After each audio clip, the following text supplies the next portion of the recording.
عزتمندو زمونږ ژوند ولې لنډ تنګ دی؟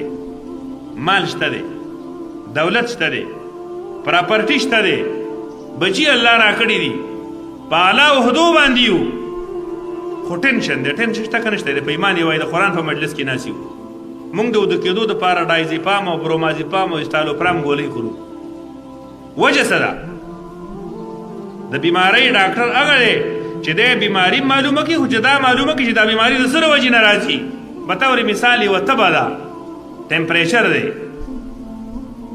نو دا ډاکټر نه دی چې ته لاړ شي او تا له پیناډال ګولۍ درکړي چې ستا علاج وشو. دی به دا معلوموي چې دا تبه د څه د وجې نه راځي، سبب معلومول غواړي. نو موږ دا سبب معلومو چې ما ته سکون ولې نشته دی.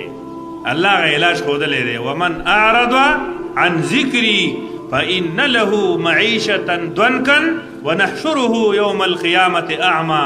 چا چې زما د قرآن نه مخ واړه والله وایي زه به یې ژوند لنډ او تنګ کما، او د قیامت په ورځ باندې به دی ړوند راپاسي. دی خو به وایي رب العالمینه زه خو په دنیا کې بینا وم، ما سره خو سترګې وي.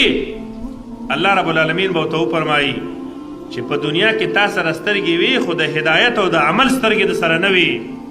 لہذا تا زما په احکاماتو باندې عمل نه دی کړی، نو زما په نیز باندې ته ړوند وي، نو اوس تا ړندوم او د سترګو نه دې خلاصوم. الله دې ټول موږ د دې حالت نه بچ کړي.